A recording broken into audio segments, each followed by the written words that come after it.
Hello and नमस्कार आपके अपने यूट्यूब चैनल मेक में तेजी बाय तन्मय सन में।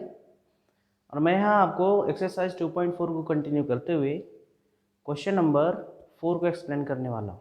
Okay, question number 4। कई बार ये क्वेरी आ चुकी मेरे पास कि सर क्या ऑप्शनल जो दिया हुआ है हमारे एनसीईआरटी बुक में उसको लगाना चाहिए या नहीं लगाना चाहिए। सर नीचे तो लिखा है this is not the point of view of examination, तो क्या उसको छोड़ दें।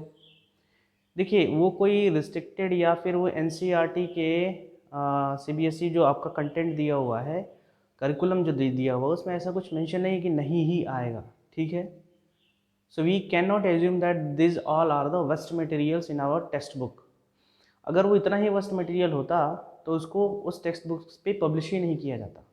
ठीक है, तो वो कहीं कहीं जब ये इसके इवेल्युएशन की बात आती है ना, तो वहाँ पे कभी कभी एज्यूम नहीं किया जाता है। बट आप देखेंगे बहुत सारे बोर्ड एग्जामिनेशंस में, बहुत सारे ईयर्स के बोर्ड एग्जामिनेशन पेपर में इस टाइप यानी क्यूबिक से रिलेटेड क्वेश्चंस और ऐसे जो क्वेश्चन मैं आपको बताने जा रहा हूँ उसका सोल्यूशन वो भी आया हुआ है। So do not think that these all questions are useless. And one more thing, tell me, अगर आप मैथ्स एनसीईआरटी टेक्स्ट बुक पढ़ रहे हैं, so what is the necessity to leave all this questions. बिल्कुल कोई ज़रूरत नहीं छोड़ने का ऐसे क्वेश्चंस को, क्योंकि आप कॉन्फिडेंट तभी होंगे जब आप एनसीईआरटी के हर एक क्वेश्चन, चाहे वो ऑप्शनल हो या एग्जाम्पल हो, उन सबको लगाएंगे। तभी आप अपने मैथ्स में अच्छा स्कोर कर पाएंगे और कॉन्फिडेंट रहेंगे कि एनसीईआरटी टेक्स्ट बुक से अगर कोई क्वेश्चन आएगा, कोई भी कहीं से भी आएगा, you will solve and you will get the score in your maths. तो मैं तो बिल्कुल आपको ऐसा कोई सजेशन नहीं देने वाला हूँ कि आपको छोड़ देना चाहिए, लीव कर देना चाहिए, या फिर अगर आपके स्कूल में ऐसा बोला जाता है, आपके इंस्टीट्यूशन में ऐसा बोला जाता है, so I don't think that as a teacher we have to leave all this things for a students. ठीक है, कहीं ना कहीं अगर आप छोड़ेंगे इसको तो हो सकता है आपके माइंड में एक रहेगा, एक कॉन्फ्लिक्ट रहेगा कि शायद मुझे वो कर लेना चाहिए या इसका सोल्यूशन मुझे पता होना चाहिए। ठीक है, तो नहीं किया है कोई इश्यूज़ नहीं है, मैंने ऑलरेडी प्रीवियस क्वेश्चंस के सोल्यूशन अपने वीडियो में दे रखे हैं। ओके, और आपको इसी चैनल पे आपको प्लेलिस्ट में आपको मिल जाएंगे। ठीक है, चलिए स्टार्ट करते हैं सोल्यूशन नंबर 4। एंड 4 क्या है उसका मीनिंग समझ लेते हैं। If two zeros of the polynomial. अब ये कैसा पॉलिनोमियल है, हम आपको बार बार बता चुके हैं कि जितनी डिग्री होती है उसके उतने ज़ीरोज़ होते हैं। सो इफ़ टू ज़ीरोज़ यानी 2 ज़ीरोज़ इसका दिया होगा कहीं पे, अभी तक तो नहीं पता चल रहा है, दिया होगा यहाँ तक तो बिल्कुल नहीं। It is our given polynomial, this is a biquadratic और इसकी डिग्री कितनी है, 4 है ना। इसकी डिग्री कितनी है, 4 है, तो इसके नंबर ऑफ जीरोस कितने होंगे, 4 होंगे। नंबर ऑफ जीरोस भी कितने होंगे, 4 होंगे। एंड इन विच इस पॉलिनोमियल में जो जीरोस दिए गए हैं ये दो एक ही साथ लिख दिए गए हैं आपको कंफ्यूज करने के लिए या क्वेश्चन को थोड़ा सा क्रिटिकल बनाने के लिए। यहाँ पे लिखा है 2 ± √3 एंड फाइंड अदर जीरो। तो अदर का मतलब कितने रिमेनिंग रह गए हमारे पास, 2 और रह गए, है ना। 2 यही है, इसमें हमको सेपरेट करने पे पता चल जाएगा वो 2 कौन है, और 2 और फाइंड आउट करने, क्योंकि टोटल इसमें 4 है, तो 2 आपको ऑलरेडी दिया है और 2 आपको फाइंड आउट करना है। Let us find out. But इसको सॉल्व करने से पहले कुछ जनरल जो कॉन्सेप्ट्स आपके माइंड में बिल्कुल सेटल डाउन होने चाहिए। कैसे, जैसे आपको पता है ना, जैसे कोई क्वाड्रेटिक या क्यूबिक देता था, हमसे कहता था अगर 2 इसके या बाई क्वाड्रेटिक देता था, उसमें अगर बाई क्वाड्रेटिक में 4 टोटल जीरोस हैं तो 2 ऐसे देता था कि 2 है और -3 है, याद है। तो हम कहते थे कि x - 2 और x + 3 इसके क्या होंगे, फैक्टर्स होंगे। क्लियर हो रहा है। इसको और भी इंट्रोड्यूस किया जा चुका है कि हमने कहा अल्फा और बीटा अगर किसी क्वाड्रेटिक के या फिर किसी क्यूबिक के या फिर किसी बाई क्वाड्रेटिक के जीरोज हैं, क्या है ये, जीरोज हैं। अल्फा बीटा क्या है, जीरोज अगर ये हैं तो इनकी जो इनसे बनने वाले जो फैक्टर्स होंगे वो कैसे होंगे, कैसे फैक्टर्स आप निकालते हो, जो x लिखते हैं उसके बाद माइनस लगाते हैं, फिर जो जीरो दिया तो उसको लिख देते हैं ऐसे अल्फा, फिर इनटू, फिर जो अगला होता है x लिखते हैं, माइनस लिखते हैं और अगला वाला जीरो लिख देते हैं, वो उसके फैक्टर हो जाते हैं। तो यही जो सिस्टम है, यही कॉन्सेप्ट हम इसमें भी लगाएंगे, लेकिन पहले तो हमें ये क्लियर करना है। देखिए देखने में तो एक ही जीरो लग रहा है, लेकिन इसमें लिखा है इफ 2 ऑफ, यानी 2 जीरोस दिया हुआ है ना। We have the 2 zeros already given in our question, let us separate out, उनको सेपरेट कर लेते हैं। ये कॉन्सेप्ट समझ में आया, इसी को फॉलो करेंगे। So where is our 2 zeros, वो 2 जीरोस कहाँ पे है उसको पहले हम सेपरेट कर लेते हैं। कहाँ पे है वो 2 जीरोस, देखिए एक प्लस में दिया है, यानी अल्फ़ा की वैल्यू जो है वो 2 प्लस √3 होगी और बीटा की वैल्यू 2 माइनस √3। क्लियर हो रहा है ना? तो ये अल्फ़ा एक प्लस वाला और ये बीटा ये माइनस वाला, क्योंकि दोनों एक ही साथ लिखा हुआ है इसलिए हमने उनको अलग अलग सेपरेट कर लिया। अगर अल्फ़ा और बीटा उसके क्या है, ये दोनों क्या है उसके ज़ीरोज़। क्लियर हो रहा है ना? ये दिया हुआ ना हमारे क्वेश्चन में, ये इसके ज़ीरोज़ है। तो इससे जो हमारा फैक्टर बनेगा, फैक्टर्स क्या बनेगा, वही लिखते हैं ना एक्स माइनस अल्फ़ा फैक्टर, और लिखते हैं एक्स माइनस बीटा। तो यहाँ लिख लो एक्स माइनस अल्फ़ा की वैल्यू ये है, ब्रैकेट बना लो 2 प्लस √3 और इंटू एक्स माइनस बीटा की वैल्यू 2 माइनस √3। देखो बिल्कुल सिंपल है, बस यही एक डिफरेंस आपको मिलेगा कि अभी तक हम लोग मोनोमियल वाले टर्म्स ले रहे थे, ठीक है, अभी हमको बाइनोमियल दे दिया है, यानी 2 टर्म वाला दे दिया है। क्लियर हो रहा है भाई? 1 टर्म और 2 टर्म, 2 टर्म दिया है। इसके पहले हम 1 टर्म के साथ ऑपरेट कर रहे थे, अभी 2 टर्म के साथ ऑपरेट करना है। कुछ ज़्यादा चेंजेस है नहीं, आपको x माइनस वो ज़ीरोज़ फिर x माइनस वो ज़ीरोज़ लिखना होता था। सिंप्लीफाई कर लेते हैं इसको, क्या आ जाएगा, ब्रैकेट ऑफ कर दो, x माइनस 2, ये माइनस है ना, अंदर के सारे साइन को चेंज कर देगा, x माइनस 2 और ये भी हो जाएगा minus √3। Is it okay? Again break off this bracket and this minus will change all the sign, ये माइनस साइन चेंज कर देगा, क्या आएगा x minus 2 plus √3। Clear? It is okay. अब इसके बाद हमें अगर वो सॉल्व करना हुआ, हमारे पास 2 ऑप्शन है, या तो हम कोशिश करें कि कोई आइडेंटिटी मिल जाए, अलजेब्राइक आइडेंटिटी मिल जाए जिसके थ्रू हम जल्दी से इसको सॉल्व कर लें, या हम इनका मल्टीप्लिकेशन करें, जैसे एक को पिक करेंगे फिर एक का सब में मल्टीप्लाई करेंगे, फिर इसको पिक करेंगे इसका सब में मल्टीप्लाई करेंगे, वो भी एक प्रोसेस है हमारे पास, बट वो थोड़ा सा टाइम टेकिंग होगा। चलिए कुछ ट्राई करते हैं आइडेंटिटीज़ के लिए। क्या हम इसको ऐसे लिख सकते हैं क्या, x माइनस 2 को एक साथ और माइनस √3 अलग, और फिर से वही x माइनस 2 को एक साथ और प्लस √3 अलग। क्यों हमने ऐसा लिखा और कैसे पता चला, क्योंकि हम यहाँ से गेस कर सकते हैं कि ये अगर a है पूरा और ये अगर हम इसको b मान लें तो एक आइडेंटिटी बन सकती है ना। अगर इसको हम a मान लेते हैं और ये हमारा b है, देखो मैच कर रहा है ना, a की वैल्यू x माइनस 2, यहाँ पे भी a की वैल्यू x माइनस 2 है, b की वैल्यू √3, यहाँ पे भी b की वैल्यू √3 है, बीच में फ़र्क किसका है, प्लस माइनस का है। तो कुछ आइडेंटिटी तो आपको समझ में आ रही होगी, है ना। यहाँ a माइनस बी वाला कॉन्सेप्ट बन रहा है और यहाँ पे a प्लस बी का कॉन्सेप्ट बन रहा है। ये कौन सी आइडेंटिटी है, a square minus B square. It means पहले टर्म का स्क्वायर करना है और दूसरे टर्म का स्क्वायर, ये समझना है आपको, ठीक है। फिर से हम एक्सप्लेन कर देते हैं, ये अगर a मान लें और इसको मान लेते हैं b, और ये फर्स्ट ब्रैकेट में हो गया, फिर इसको a मान लेते हैं, इसको प्लस b मानेंगे, तो आइडेंटिटी लगेगी हमारी a स्क्वायर और माइनस बी स्क्वायर की।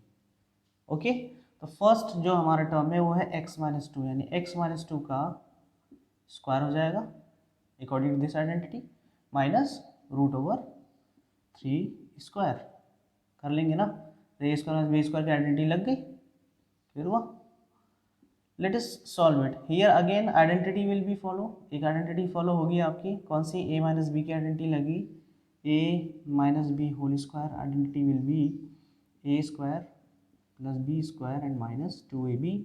सो apply this identity in this first term, इसको एक्सपेंड कर देते हैं, क्या आएगा, पहले टर्म का स्क्वायर प्लस दूसरे टर्म का, यानी 2 का स्क्वायर आ जाएगा 4 और minus 2ab, it means 2 into x, and ये तो पहले का एक्सपेंड हो गया, माइनस रूट का है, स्क्वायर रूट है, इसका होल स्क्वायर करेंगे तो रूट क्या हो जाएगा, रिमूव हो जाएगा, हट जाएगा। ओके, दिस विल बी 3, यहाँ से जो रूट है वो हट जाएगा क्योंकि स्क्वायर इसलिए हट जाएगा। Now it will be x square minus 4 plus 4 minus 4x and minus 3। क्या इसको और सिंप्लीफाई कर सकते हैं, x square plus 4 minus 4x और माइनस 3।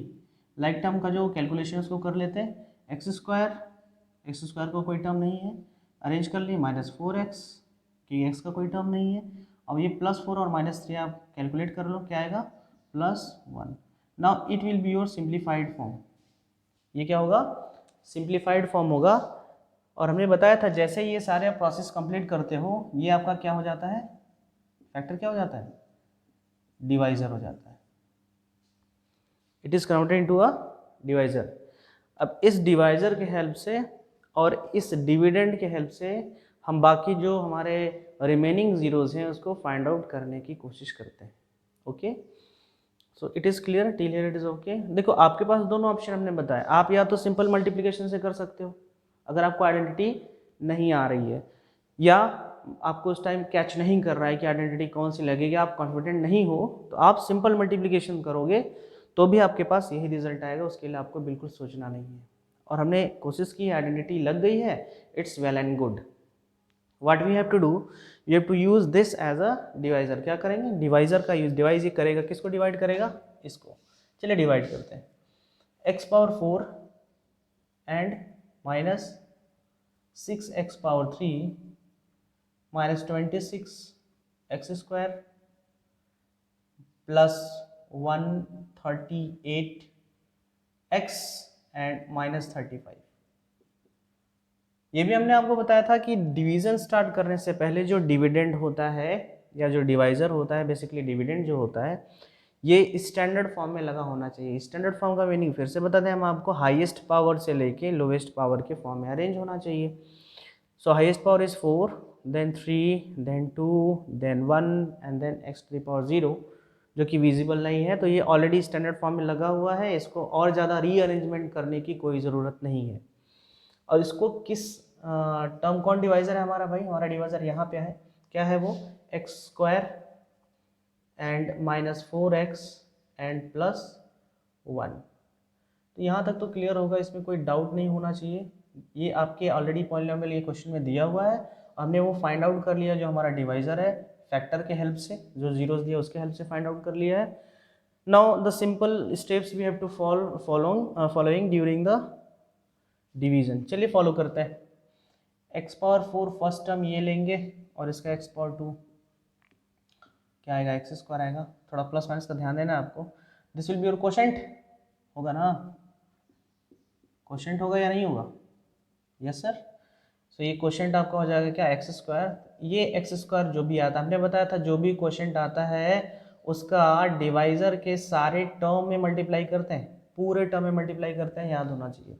ओके, 1 बाई 1 मल्टीप्लाई करेंगे, एक्स स्क्वायर का मल्टीप्लाई एक्स स्क्वायर से करेंगे तो X power 4, okay, no problem at all. Now X square multiplied by minus 4x, ये माइनस है और प्लस का मल्टीप्लाई माइनस में आएगा, और 4x का एक्स स्क्वायर से नहीं आ रहा तो आप सेपरेटली कर लो। एक्स स्क्वायर का मल्टीप्लाई करना है किसके साथ, माइनस 4x के साथ करना है, और जो आएगा रिजल्ट क्या आएगा, माइनस 4x पावर 3। भाई एक पावर इसका, मल्टीप्लिकेशन में पावर ऐड होता है, पता है ना आपको, एक्सपोनेंट लॉस है, अरे पावर 2 है, पावर 1 है, और सेम बेस इसलिए पावर ऐड हो जाएगा, माइनस 4x पावर 3, यहाँ से आ जाएगा माइनस 4। अब x पावर 3 का लिखना है, लाइक टर्म को लाइक टर्म के नीचे लिखेंगे ना, x पावर 3 वाला टर्म यहाँ पे है तो आएगा माइनस 4x पावर 3। अभी एक फिनिश नहीं हुआ है, अभी एक टर्म का बाकी है, तो एक्स स्क्वायर और प्लस 1 का करेंगे तो एक्स स्क्वायर में आएगा प्लस एक्स स्क्वायर। अब याद रखना कि लाइक टर्म को लाइक टर्म के नीचे ही लिखेंगे। Okay, what is the next step, don't forget to change the sign. Subtraction जब आप करेंगे कि डिवीजन के बाद अगला टर्म क्या है, इसमें सब्ट्रैक्शन है तो माइनस होगा, ये प्लस है तो ये माइनस है तो प्लस हो जाएगा, ये प्लस है तो माइनस हो जाएगा। अब ये तो कैंसिल हो जाएगा या ज़ीरो आ जाएगा, यहाँ ज़ीरो लिख देंगे। क्या बाकी यहाँ पे आया आपका, माइनस 6x क्यूब और प्लस 4x क्यूब, कितने एक्स क्यूब, माइनस 6 और प्लस 4 कितना आएगा, माइनस 2 आएगा, और एक्स क्यूब लिख देंगे। क्लियर हुआ, minus 2x cube. And what about this, minus 26x square और माइनस एक्स स्क्वायर, कितने x square, minus 27x square. देखो ये भी माइनस और ये भी माइनस, एडिशन होगा और साइन बड़े वाले का रखेंगे, तो माइनस का साइन यहाँ पे रख दिया। Okay, what is the remaining, 138x minus 35। Clear, okay. और हर बार हमने बताया था आपको हर बार देखना होगा सिंप्लीफाई करने के बाद जो टर्म आपने लगाए हैं वो सिंप्लीफाइड है, यानी स्टैंडर्ड फॉर्म में लगा है कि नहीं लगा है, तो चेक कर लीजिए स्टैंडर्ड फॉर्म में लगा है, नो इश्यूज। नाउ अगेन फिर से करते हैं रफ, माइनस 2x क्यूब को डिवाइड करेंगे किससे, एक्स स्क्वायर के साथ, क्या आएगा, -2x। ये नया क्वेश्चन मिल गया हम लोगों को, -2x मल्टीप्लाई कर दो माइनस 2x का एक्स स्क्वायर में कितना आएगा -2x³ मैंने बताया था पहले टाइम के लिए कोई इश्यूज नहीं है। -2x का -4x से करेंगे तो कितना आएगा +8x², +8x²। ये कंफर्म हुआ कि नहीं? -2x का -4x से करेंगे, माइनस का माइनस से किया प्लस आया, और 4 2 ज़ा 8 और x का x में करेंगे x²। और सेपरेटली मल्टीप्लाई कर अगर नहीं आ रहा है समझ में, you can multiply like this that I have done in the previous step. Okay, आगे बढ़ते हैं। -2x का +1 से तो -2x ही आएगा। साइन चेंज करना नहीं भूलेंगे, यहाँ प्लस हो जाएगा, ये माइनस हो जाएगा और यहाँ प्लस हो जाएगा। क्लियर? ये तो कैंसिल, यानी ये 0 आ जाएगा। और -8x² और -20, फिर से दोनों माइनस है, एडिशन होगा, दोनों माइनस है, एडिशन होगा। तो ये बड़े वाले का साइन क्या है? माइनस, और आंसर क्या आएगा 35x²। भूलेंगे नहीं x² लिखना। और यहाँ देखो ये भी प्लस में, ये भी प्लस में, एडिशन होगा और प्लस में आंसर आएगा। और 138 में 2 ऐड कर देंगे तो 140x एंड -35। यहाँ तक भी कोई प्रॉब्लम अभी तक नहीं होनी चाहिए आपको। फिर से अब देखिए यहाँ पे डिग्री 2 है, यहाँ पे भी डिग्री 2 है, अभी डिवीज़न पॉसिबल है। कर लेते हैं। -35x² divided by x², it will be -35। नया क्वेश्चन मिल गया आपको, -35। 20 -35 का आप मल्टीप्लाई करेंगे सब में 1 बाई 1, तो -35 का x² में करेंगे क्या आएगा? -35x²। ओके, इस -35 का इस माइनस में करेंगे तो प्लस आएगा, है ना। और 35 का जब 4 से करेंगे कितना आ जाएगा भाई? 20 एंड 3 4 14। ठीक है, देखो ये माइनस है, यहाँ माइनस है, तो आंसर किस में आएगा? प्लस में, और x आपका रहेगा साथ में। करेक्ट। एंड -35 का +1 से करेंगे, -35 का +1 से करेंगे क्या आएगा? -35। let us change the sign, plus it is minus, it is plus. So as you can see, for the cancellation or for the like terms, if both are having, जो भी जितने टर्म है आपके पास, उनके पास अगर सेम डिग्री यानी वो like term है, उनके पास अपोजिट साइन है, तो हम कैंसिल कर सकते हैं या सब्ट्रैक्शन करेंगे तो 0 आएगा। देखो +35x² में से -35x² जाएगा, 0 आएगा। ये प्लस 140 प्लस में है, ये 140 माइनस में है, ये भी 0 आएगा। ये +35 है, -35 ये 0 है, यानी रिमाइंडर क्या आएगा? 0 आएगा। रिमाइंडर क्या आया? 0 आया।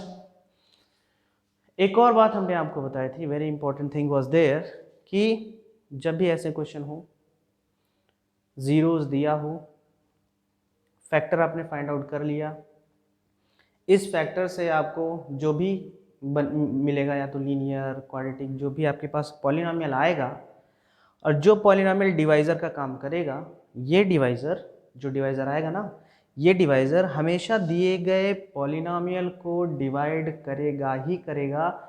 It means remainder must be come in the form of 0।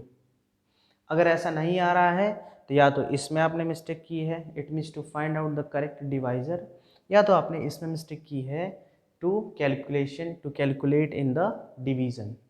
समझ में आ रही बात? ये आप बिल्कुल आराम से करो। हमने कहा था 1 attempt and the best attempt होना चाहिए, तो आपको ये बिल्कुल आराम से करना है, एक एक स्टेप ध्यान से करना है। अब अगर यहाँ तक सही हुआ तो यहाँ भी सही होना ज़रूरी है। Okay, so it's all about the finding the new quadratic polynomial. नया क्वाड्रेटिक पॉलिनोमियल आ गया, तो क्या आया भाई? नया क्वाड्रेटिक पॉलिनोमियल हमारे पास। इसको देख लेते हैं जल्दी से। What will be there?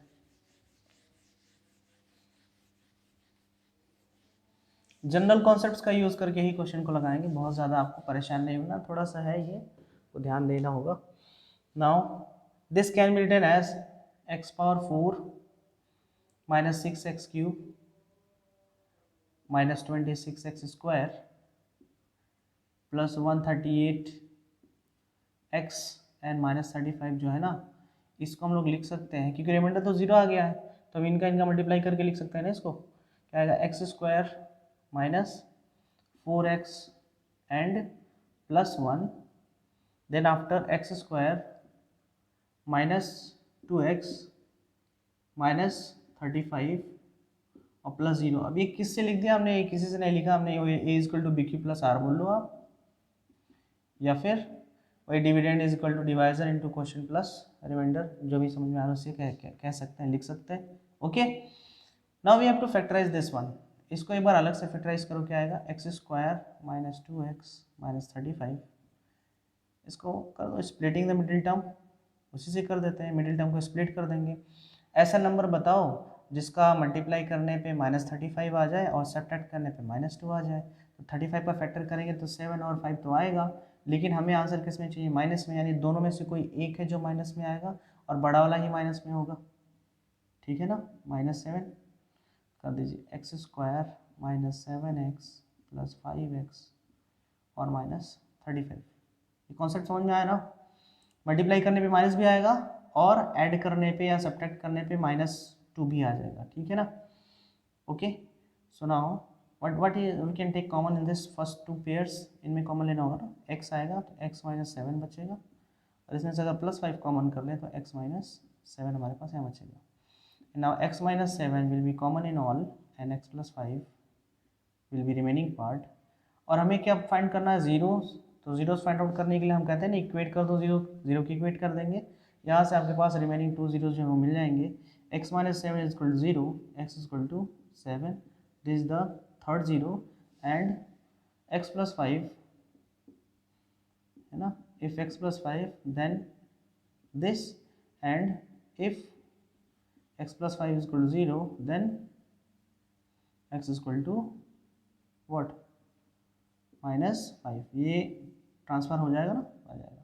तो ये आपके रिमेनिंग 2 जीरो ना, other zeros, so other zeros will be, answer में आ जाएगा other zeros will be 7 and -5। ठीक है ना, आपका कंप्लीट आंसर होगा। Understood.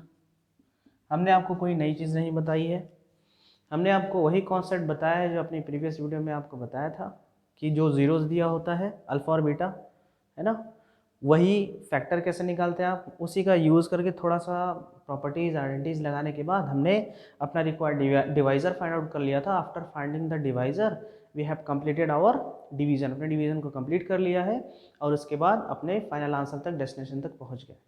Okay, so this is all about the solution of question number 4 in optional of polynomials exercise 2.4। और मैं फिर से बोल रहा हूँ, these all the optionals, जितने भी optionals हैं, these all are containing very good questions। Okay, और अच्छे स्टूडेंट्स को डेफिनेटली पढ़ना चाहिए, और आप डिसाइड करो आप अच्छे हो नहीं हो, है ना। कई लोग सोचते हैं छोड़ो जाने दो, ऑप्शंस पढ़ने से क्या होगा, ऐसा कुछ नहीं सोचना है आपको। You must have to attempt every questions and we don't have to think, हमें सिर्फ इतना नहीं सोचना चाहिए कि एग्जाम में आएगा तभी पढ़ेंगे, नहीं आएगा तो नहीं पढ़ेंगे। ओके, ऐसा आपको बिल्कुल टारगेट करके नहीं पढ़ना है, आपको वो भी चीज़ें एडिशनली जाननी चाहिए ताकि वो आपका सब्जेक्ट और इंटरेस्टिंग हो और आपका उस पर कॉन्फिडेंस बढ़ता जाए। अगर आपको मेरी वीडियो अच्छी लगे तो आप लाइक करिएगा, और अच्छी लगे शेयर करिएगा, और उससे भी अच्छा लगे तो सब्सक्राइब करना मत भूलिएगा। बट फाइनली अभी तो एक लाइक बनता है, एक लाइक और एक शेयर, और सब्सक्राइब नहीं किया तो 1 you have to subscribe my channel for this kind of the interesting videos। Thank you and be with me for the next video।